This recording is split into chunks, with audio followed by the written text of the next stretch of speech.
Abonnez-vous sur votre chaîne OSR Monde et activez la cloche pour ne rater aucune de nos prochaines vidéos. dañu yónni yàqamte ñu dañu nekk ci benn problème benn dynamique boo xam ni ñun rek ñoo ko mën a lijjanti.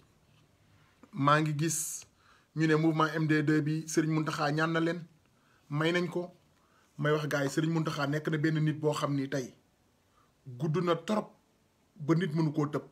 gàtt na trop ba nit mënu koo buruxloo ba tax na loolu bu mënee may doole ñi nga xam ne ñoom ñooy waa APR mën ko may waa Benno Bokk Yaakaar ñu toogaat ci plateau télé yi di wax ku ci mel ni Yakham Mbaye loolu bu mënee may ki nga xam ni tey mooy ministre de la justice Malick Sall mu dem ba Fuuta ñëpp dégg nañ li mu fa wax. kon donc dafa mel ni kon tekkaaral bi ñu ñaan mouvement M2-23 ñoom rek ñoo ko respecté ñoom ak askan bi rek ñoo ko respecté mais ñi nga xam ne ñoo nekkoon sookulu xeex bi fi ñu nekkoon ba léegi fa la ñu nekk. loolu nag war a tax ñun ñëpp ñu préparé xam ne lii combat la boo xam ni li ci mën a libérer Sénégalais yi libérer jeunesse bi libérer ñu ci buumu njaam gi mooy que ni le combat va continuer. te nag combat bi ni muy continuer mooy que ni mouvement MD2 bi def nañ li ñu war a def ñaan nañ leen ñoom nee nañ ñu ngi toog di xaar mais nag combat bi dafa nekk combat sensibilisation boo xam ni que ni dañuy préparer deuxième vague bi dès maintenant mu jaral ñi lim ñu jaral ñu wax que ni Macky Sall boo mësaa am lu la intéressé ci famille religieuse yi buñ la ñaanee du def semaine wala du def 2 jours te amuñu réponse donc mënuñoo toog fi ñu toog gis li ñu gis Ousmane Sonko nekk sous contrôle judiciaire mu nekk projet boo xam ni kenn xamul kañ lay jeex mën na doon tey mën na doon suba mën na doon 2024 mën na doon 2035 ci kaw yéen mu leen di neex il faut que nag peuple bi jóg wax leen carrément que ni ñun affaire bi ñun la ñun rek ñoo mën a toog ngeen atte affaire bi mu si lu gaaw ñun rek ñoo mën a toog affaire bi demee niñ ko bëggee. parce que tamit bu ñu fàtte ni Mamadou Dia si même système bi la jaaroon te tey ñii fi nekk ay chefs religieux seeni maam ñoo fi nekkoon ci jamono boobu kon donc nañu ubbi suñu xel ñu xalaat depuis kañ ci histoire politique histoire mouridisme nga gis problème am Sénégal chef religieux bi wala famille ñoo daan dem ñoom ñu xool ni ñuy def ba famille bi dem waxtaan ak lijjanti problème boobu mais dañoo gis tey lu ñu jaaxal muy ku ci mel ni Mamadou Diop Decroix ku ci mel ni Madické Niang nga xam tey campagne électorale yi passé Macky Sall moo ko jox lu mu campagne kooku nan lay ñuy mën a ñëwee ci benn délégation ñu ne kay dañoo bokk ci famille religieuse ñoo def délégation ñu bokk ci pour ñu apaiser situation politique bi am Sénégal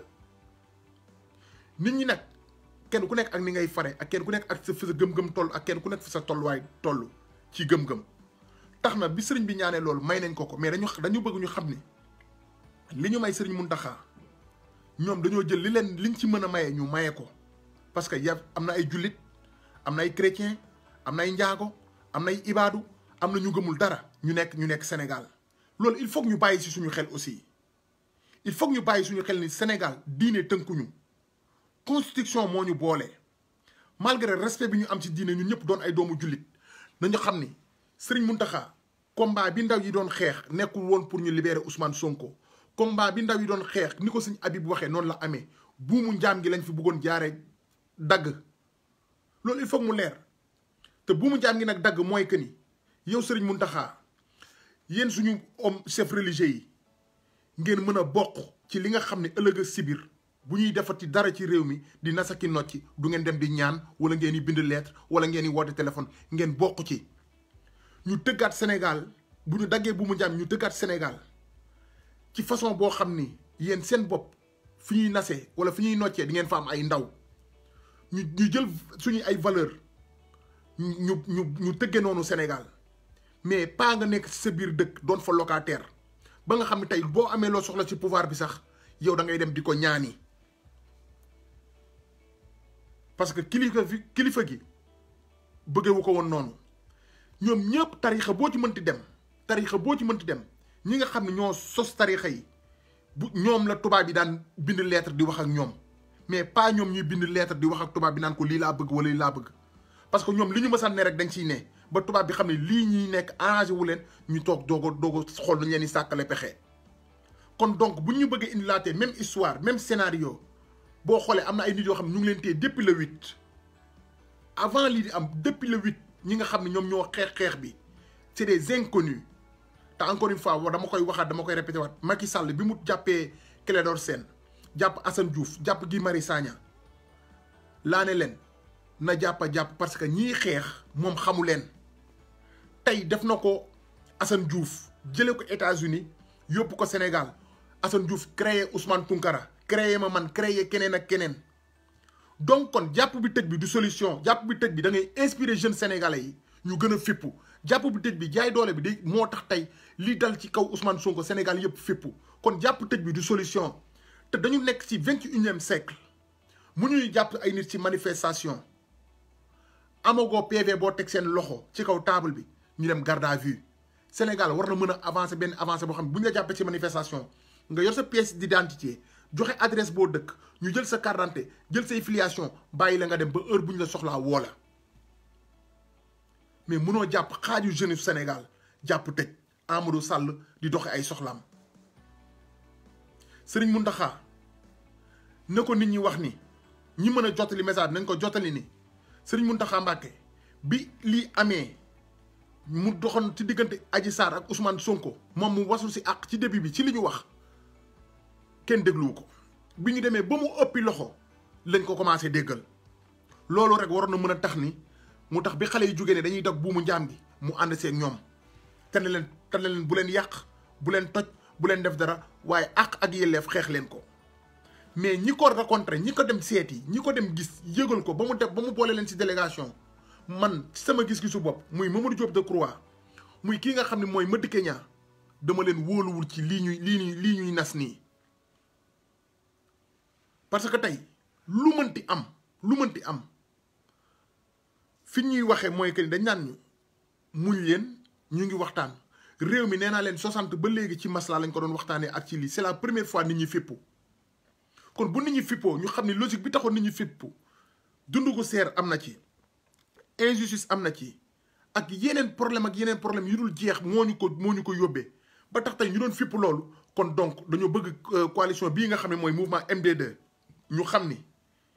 ku ñu dénk boo dénkaanee da ngay taxaw wax te taxaw wax jot na ñu ngi kasi si 2 ou 3 semaines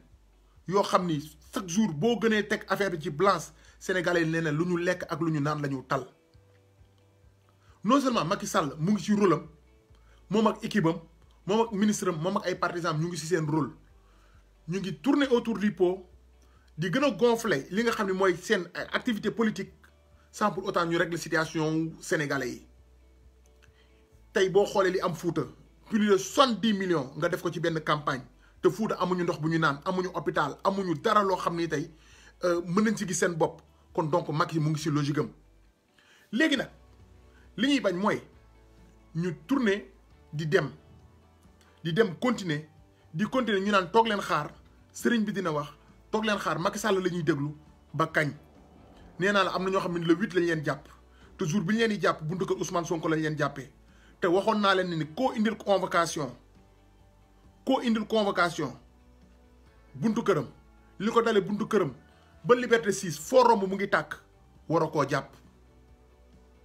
parce que Macky Sall moo waxoon am na ñoo xam ne boo leen jàppee dëkk bi tàkk loolu rek c'était un signal fort foofu la xalif bi waroon intervenir dès le début bi convocation bi ñëwee defu ko wala def na ko dese na maa wóor mais fii jeune si teg seen tànk ba ñu am ci 14 personnes yoo xam ne dañu ci génn àdduna am ci ay blessé am ñoo xam ne ba léegi ñu ngi ci kaso bi te kaso Sénégal ñëpp xam nañ ni mu méttee ñii ay père de famille lañ ñii yoroon ay location waroon ko fay waroon ci dundal seen njaboot ñii nekkoon ay jeunes étudiants war a dem jàngi ak yeneen nekk ci ñii war a def bac war a def BFM ñii ñàkk seen loxo donc kon bu ñu toogee ba nii di ko xaar am ñu nekk ci kaso yi mënuñoo xaar ñun li ñuy xeex wax dëgg yàlla Mbacké Balla Aïssa mënul xaar waxal Jimbori Sall mu tontu la ñu xam nan la ñuy def ak moom parce que mois prochain fi ñu jëm ñu ngi jëm ci weeru koor mënuñoo wormaal weer bi naan dañ koy boole ak ay manifestation donc kon ba léegi affaire dafa tàgga témbe ñu bëri ci sénégalais boo leen laajee dañ naan la ndax jar na ko sénégalais tey ngay xeexal benn homme politique wala ngay xeexal leen tey xeexaluñu woon homme politique Sénégal lañ doon xeexal léegi nag bu dee ñun dañoo mën a jàppe nii Sénégal lu yëngu ñu ne léegi nañ chef religieux yi wax man ci début biñ ko waxee dama leen nañu artu bu dee artu wu ñu nag ba egsi fii jarul woon ñu siy dugg parce que tey fi Macky Sall teg tànkam bis bu jugee ci pouvoir bi tey imagine leen Macky Sall jugee ci pouvoir bi Ousmane Sonko jël ko ne dañuy auditer biens publics yi nga xam ne moom la Macky Sall am ak ay biens privés am xool fan la dugal suñu xaalis mais moom xanaa bu boobaa aussi bu ñu defaatee la même chose ne ko xalif bi nee na nga teg lépp ci suuf kon ñun dañuy perte kañ la ñuy am suñu liberté kañ la ñuy xeex suñu démocratie ba moomoon ko suñu bopp wala loolu ci wax rek la yem dafa am loo xam ni bu ci sëriñ si bëggee bokk nañu samp seen parti politique bu ñu mënta samp seen parti politique ñun askan bi ñu jëlal ñu voté leen budget boo xam ne wala ñu voté leen ay projet yoo xam ni lépp lu ñuy nasati dañ koy def comme li yeneen dëkk yi di am bu ñu voté benn projet ba pare balaa ñu ko validé wala bu ñu ciy def dara ñu yóbbul la projet bi ne la dañoo bëgg nga saytu ko balaa ñu ko voté lu loolu mënal nañ leen ko loolu mën nañ ko waxtaane ak leneen mais mënuñu dëkk biir Sénégal ba pare doon ay sénégalais doon fa ay locataire parce que doon fa locataire tey moo tax tey bépp décision boo xam ne ñoom bëgg nañ ko ñoom sëriñ si bëgg nañ ko dañuy bind wax ak Macky Sall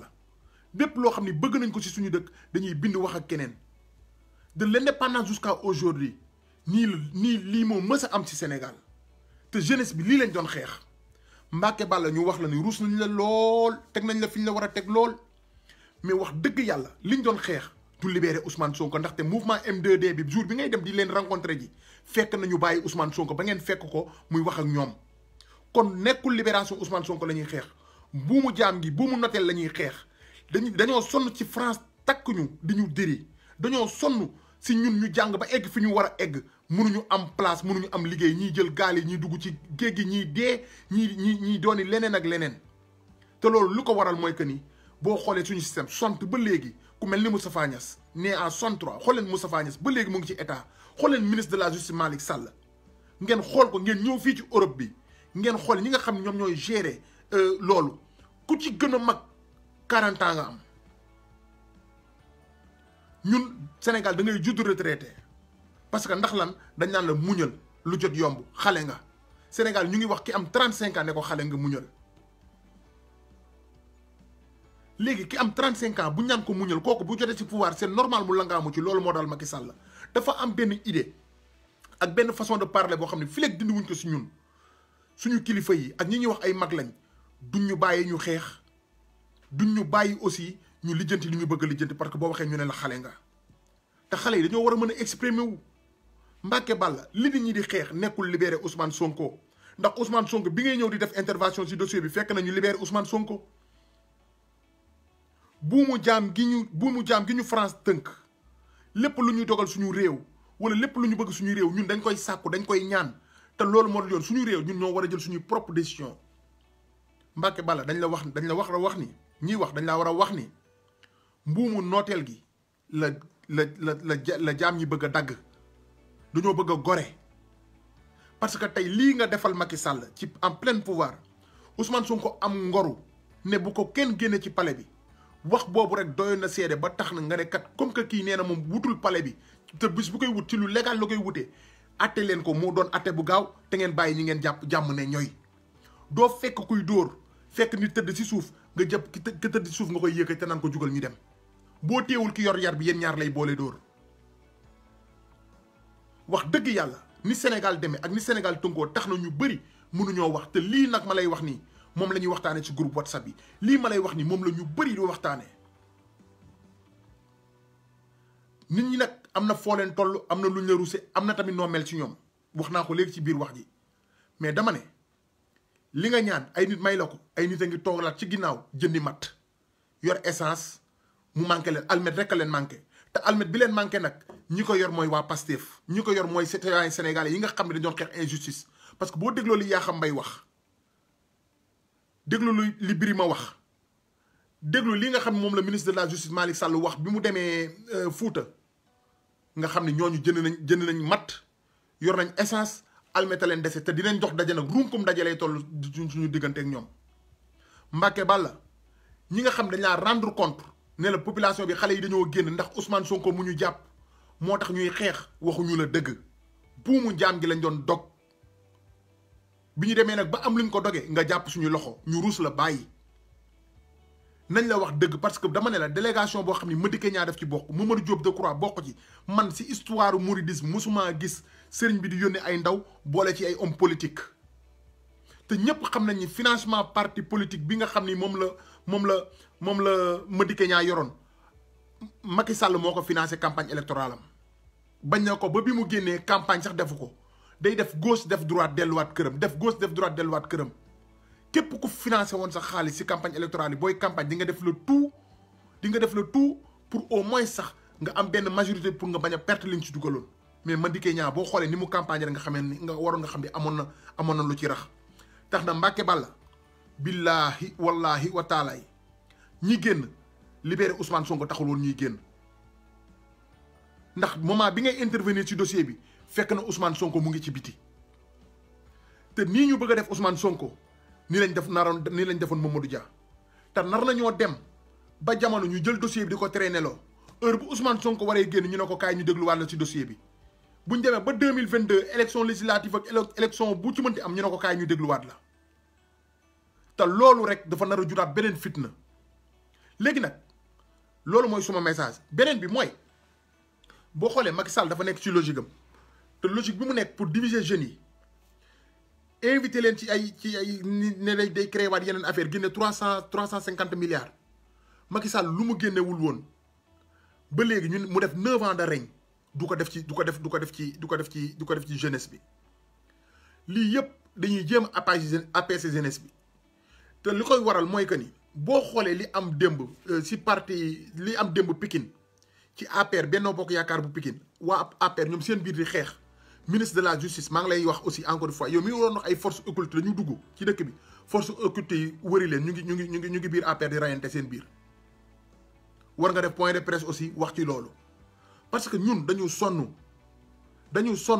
te changement bi ñu bëgg heure bu ñu mobiliser ba am détermination pour def ko sëriñ si ngeen di dem wax ak ñoom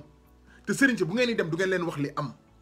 li ngeen leen di wax rek mooy que ni jeunesse bi jógati nañ nee na nañ libéré Ousmane Sonko te Ousmane Sonko dafa amoon problème ak Adji Sarr ñun loolu yëngaluñu ndax Ousmane Sonko bu ñu koy toppee wuñ ko tubayam toppee wuñ ko ndiggam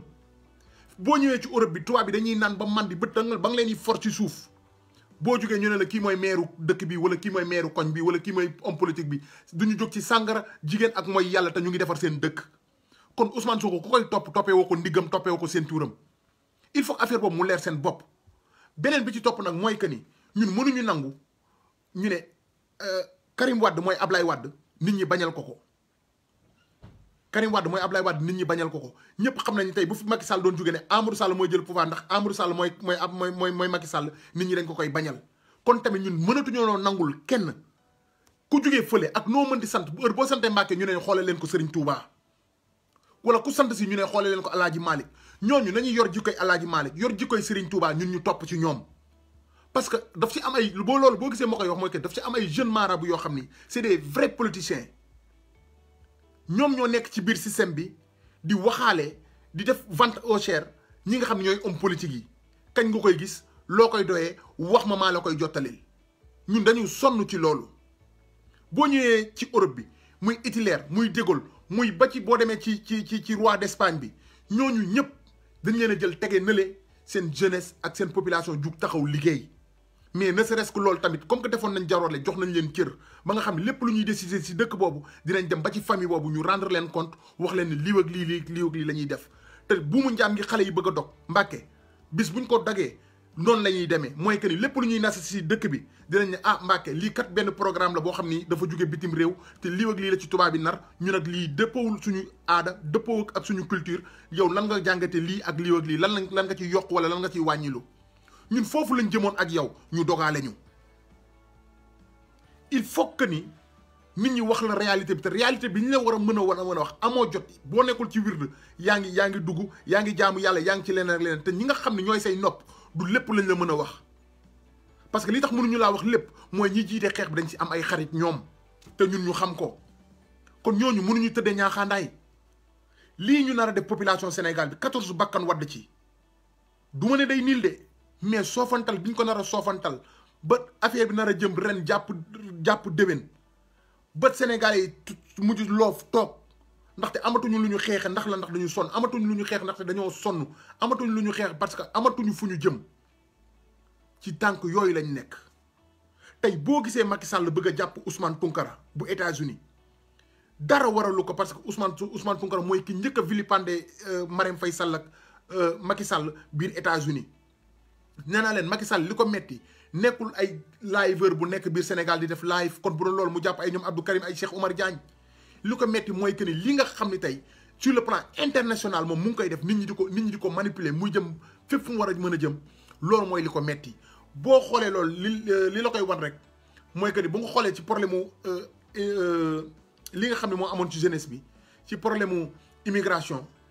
bi mu amee aussi biñ ko dénoncé somme bi nga xam ni moom lañ dénoncé nii carrément moom la Boubacar Seye dénoncé fi mu ko dénoncé moo ko metti Ousmane Tounkara aussi li mu def Macky Sall biir États-Unis moo ko metti ñun activistes aussi li ñuy def biir Europe bi moom metti Macky Sall pas li ñuy wax wala leneen li ñuy wax day dugg fii génne feneen mais problème mooy fi ñu koy waxee ak ñi koy dégg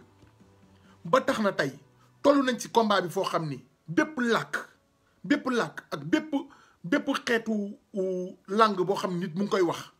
nga mën ko donte day nekk vidéo bu 30 minutes wala bu 2 minutes nga def ko ñu commencé ko partage ci réseaux sociaux yëpp moo xam muy soninke bambara halpulaar soose joola manjak wolof séeréer halpulaar bu mu ci mënti doon combat bi toll na foofu parce que tey waxuma la sax ay français ay chinois wala portugais wala allemand kooku dañ ko dépassé parce que kooku Sénégal yi nekk ci diaspora bi kenn ku nekk dëkk bi nga nekk di nga ko fa def combat bi il faut ñu yóbbu ko sur le plan international encore une fois sur le plan local aussi il faut ñu continuer ko parce que ki ñuy yónni mënuñu koo yàqamti muy Serigne Mountakha du ma ne sax yónni mais ki nga xam ne moom la lépp tegu ci loxoom tey kenn mënul dem amul benn parti politique du Ousmane Sonko du Macky Sall amul kenn ku ci mën a dem naan ko Mbàkke fu affaire yi toll dañuy waxante dëgg comme que loolu aussi mënul am comme loolu mënul am il faut que ñun aussi on se prépare encore une fois parce que du ñu toog ba dernière minute ñu ne sëñ bi lii la mujjee Macky Sall fekk on n'était pas préparé te ñii ñu gis nii lii nga gis mu am Fuuta lii nga gis mu am ci siège APR Pikine mooy que ni ñii ñu ngi seen plan politique te lii li ko waral mooy que ni maire yi seen i mandat dafa jeex bu yàgg booy yi nekk ci koñ bi maire yi fi nekk di def lu leen neex te li ñuy def amatul benn gestion amatul fenn fu ñu ko gestionné parce que nekkatuñu ay maire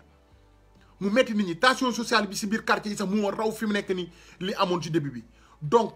bi sabili laay war a suuli nañu préparer te xam ni dañuy xeexaat ak waa ji léegi nag amul luñ koy may li mu amoon ci ay moor bu ko amaatee mu génn réew mi abal ñu Ousmane Sonko bu dee day jël moo xam bu dee jëlul moo xam mais ñun population bi dinañ libérer suñu bopp bu ñu libérer suñu bopp ba pare nag moom Ousmane Sonko bi sabili laay war a suuli heure bu ko yàlla dogalee ñu dem élection yàlla jox ko réew mi mu gouverner mais nii mënuñu ko continuer ak Macky Sall parce que liñ doon xeex ba léegi moom la ñuy xeex tey liñ doon xeex démb ba léegi moom la ñuy xeex tey am ay bakkanu ci rot ñu leen di dëj pareeguñu ñeneen toog leen ñoom dañuy préparer pour dalaat suñu kaw te ñun ñu ne dañoo dégg ndigal bu ñu naree dégg ndigal ba kañ te li gën a yéeme ci affaire bi mooy que ni Ousmane Sonko amul non-lieu total kon problème bi jeexagul ñi nekk ci kaso yi ba léegi ñu ngi leen jàpp léegi nag ñi leen naan ne da ngeen bettoon ngàdduñu mais da ngeen ñëwaat leen di ngeen xam ne ñoo ngi pare te moment bi ñuy toogee ñun dañuy apaiser ñoom ñu toog nekk seen système même système di ko doxalaat te deuxième vague bi ñuy préparer mooy que ni nee nañ comme que dañ leen bettoon ñoom ñëpp ils seront prêts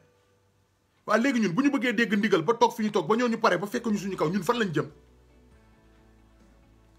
Mbàkke booy àtte jàppal ci yat bi boo jàppee ci yat bi ba pare wax kenn ku nekk lu mu mën a dégg mais ñii nga jàpp ci yat bi muy seen kilifa moom ci boppam moo tourné yónni waat leen ñu nekkaat sur le terrain di def sale boulot bi ñuy def nii te kenn du la ko wax mënuñu nekk ci projet boo xam ni xamuñu kañ lay jeex dafa nekk sous contrôle judiciaire te sous contrôle judiciaire balaa boobu ay élection xañ na fi lu nekk xanaa doone ma dañuy jël sous contrôle judiciaire bi rek bàyyi ko teg ko noonu fàtte ko loolu bu boobaa ay avocat Ousmane Sonko ak population bi ñoom dinañ ko xeex mais ñun liñ doon xeex mooy pour ñu libérer ñi nga xam dañ leen jàpp buumu njaam gi dog Macky Sall respecté ñu ba faw mais lii ma gis nii mooy que ni mooy Macky Sall dafa wuti waat doole te nag ki wuti waat doole dafa nar a xeex te nag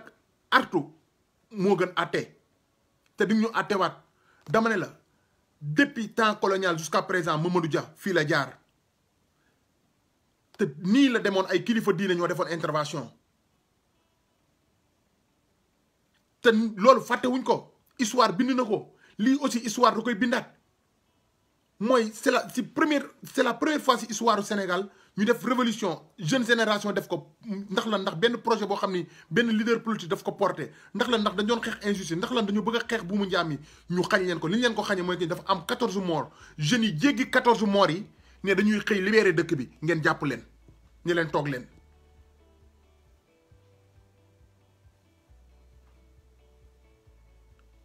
xool leen tey bu ñu demee tey ba li ñuy xeex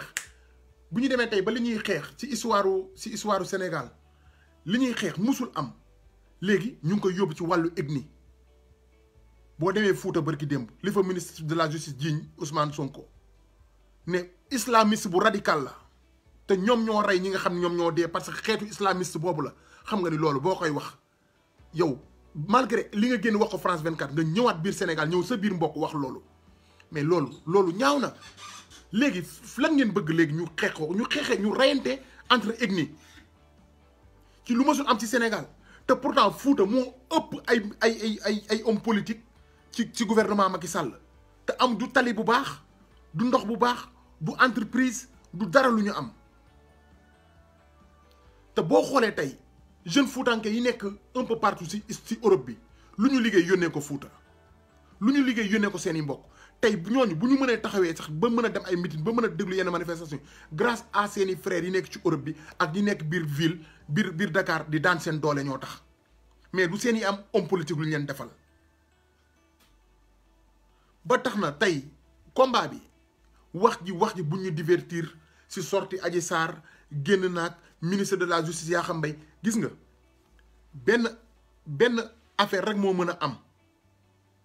sëriñ bi jox ñu résultat léegi Macky Sall jox ñu résultat léegi mooy fi ñu tegoon suñu tànk bi ñu yëgee ni Ousmane Sonko jiiñ nañ ko viol nañ fa tegaat suñu tànk tey jii continuer suñu sensibilisation wax ni mouvement M2 bi yéen ñi si bokk bu amee jullit am na chrétien am na athée am na ñu gëmul dara ñoo xam ni pare nañ yéen bu ngeen mënee jox seen wàllu sëriñ bi am na ñoo xam ne mënuñoo jox seen wàllu sëriñ bi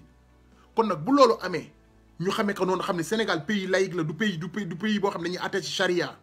wala dara parce que lii nii fii ñu jëmale mouvement M2 bi fi mu jëmale affaire bi ñu nar ko jaarale si Serigne Mountakha bis bu Macky Sall wàccee pouvoir bi Touba lay jubali boo waxee ñu ne la si ginnaaw Serigne Mountakha la nekk kenn du ko àtte ñun ñu nar a dunde noonu ba kañ lan moo tax tey kaaw kii nga xam ne mooy Karim Wade papaam kan moo ko gënoon a kan moo mënoon wax ni Ablaye Wade du murit saadix ndax lu mu def Touba te pourtant biñ ñu ñaanee Macky Sall dafa bañ kon donc tey nan la ñu mën a comprendre ñun ci suñu xalaat bu gàtt que ni tey Macky Sall tey am na lu ko sëriñ bi mën a dencal am na lu mu ko mën a nangul bi sabili laay war a suuli Sénégal bokkuñu ko ñun kase doon ay jullit wala ay murit wala ay tiijaan am na ñu gëmul ci loolu dara am na ñoo xam ni faruñu fenn te ñooñu li leen booleeg yéen mooy lan mooy constitution moo ñu boole. li ñu boole mooy drapeau bi nag ak constitution boobu moo ëmb lépp loo xam ni ay sénégalais ñoo ci nekk ñun nag suñu muñukaay dafa fees na te dañoo nekk ci suñu préparation pour deuxième vague pour ngeen jotali message bi loolu li indi deuxième vague bi mooy ñu wax leen carrément que ni on est marre de ce qui se passe actuellement au Sénégal ñii dañoo noppi toog di muñ ñii toog di préparer di xam ba ci beneen côté muy Farba Ngom muy ministre de la justice Malick Sall ak ñeneen ñoo xam ne ñu ngi sur le terrain di wax te attaques yi ñuy def nii ak sorte bi Adji Sarr def nii il faut que nit ñi rebelle wu seen kaw wan leen que ni carrément que ni ñun bu ñu amee lu ñuy may sëriñ bi lañ koy may mais yéen duñu leen ko may te soulèvement populaire boobu nar a am nag ñu nar a xeex entre parti politique wala entre ay waxante yu nar a am li ko nar a indi yëpp mooy que ni lii nga xam ne jox nañ ko sëriñ bi boobu ba léegi toog di ko si dégguñu si dara. tey nee naa leen boo ñëwee ci Europe bi chef d'état yi ñoo dàq mandi kaay leen ñu mandi ñoo dàq naan kaay leen ñu naan ñoo dàq tux lu bon kaay leen ñu tux lu bon mais bu defar seen dëkk jotee dañ koy defar bu leen neexee boîte de nuit bu nekk ñu dem fa bu leen neexee fépp fu caga nekk ñu dem fa te teew bu ñu waree defar seen dëkk dañ koy def kon Ousmane Sonko bu simmee tubayam jox Adji Sarr jox ko suñu yoon nekku ci li ñu ëppal importance mooy que ni fi mu teg projet nar fa yóbbu Sénégal ak nu mu ko fa yóbboo nag baax na foofu lañ toll il faut ñu gars yi génn ay problème kii benn ibaadu la wala kii benn salafiste la wala beneen affaire la non suñu yoon nekku ci loolu. beneen bi ma seetlu ci affaire bi mooy que ni Adji Sarr dafa génn commencé waate Baye Niass am ay taalibe Baye yu génn di wax ak moom MC Niass naan sama taalibe la MC Niass sa baay soxlawul taalibe bu mel noonu comme Adji Sarr wax day téegalu sa baay soxlawul ay taalibe yu mel ni Adji Sarr bu leen ñu fi indil guerre confrérie entre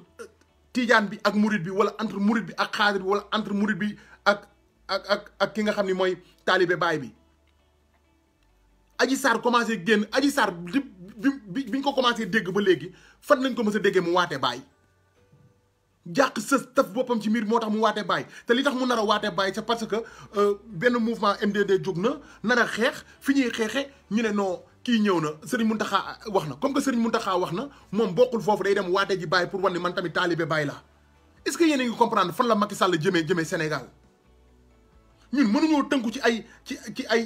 ay taalibe kii ak taalibe kële parce que am na ñoo xam du ñu taalibe kenn léegi ñun fan lañ leen di dugal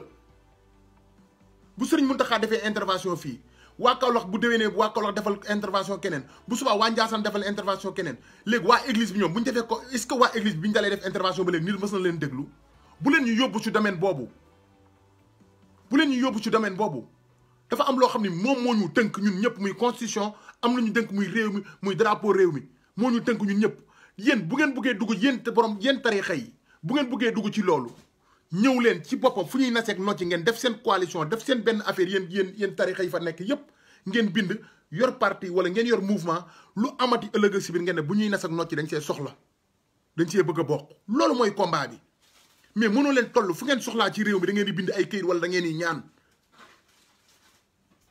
te may nit ki jën jàngal ko mu napp moo ko gën li xale yi doon xeex muy ak yelleef bis buñ fa tollee kenn du daanu ci toll xare di xaar 50 millions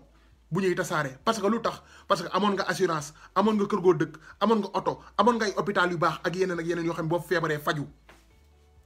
beneen bi fi may daaneel encore une fois mooy lanceur d'alerte yi yow Wally Seck sa bàyyi Thione Seck coronavirus a ko rey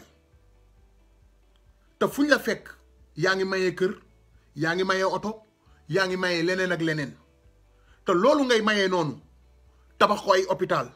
boo ko mënta tabax ci sa xaalis bu xale yi di xeex nga génn ànd ak ñoom xeex wax leen ni carrément dëkk bi dañ fi soxla hôpital dañ fi soxla tali dañ fi soxla courant dañ fi soxla sécurité parce que loolu bu amoon tey li mënoon a muccali sa papa si la bokk kon donc li rey sa baay war na mën a tax nga xalaat man li ma gëm mooy li Habib Sy wax Habib Sy bu comment dirais-je bu Mame Dabakh li mu wax man loolu laa gëm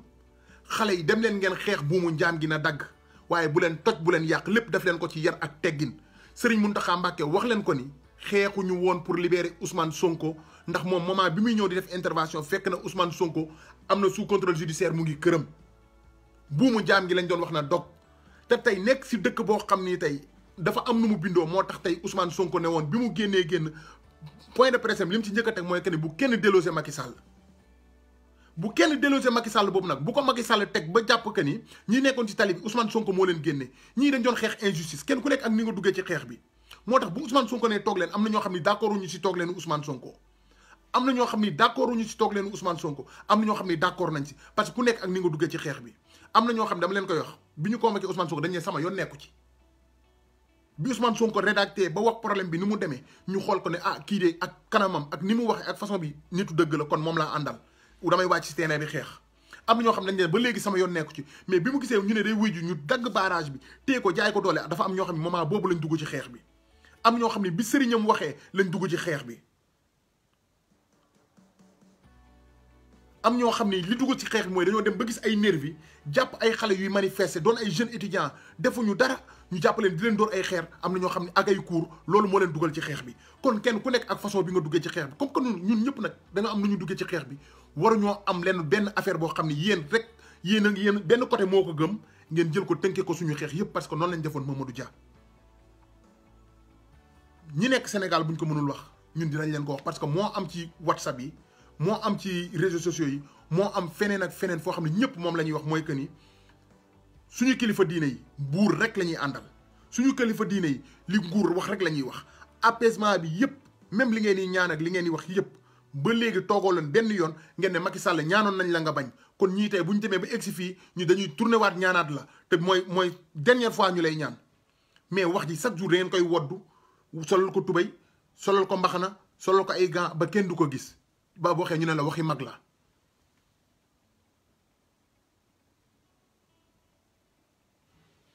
donc kon ñun dañoo toll ci benn instant boo xam ni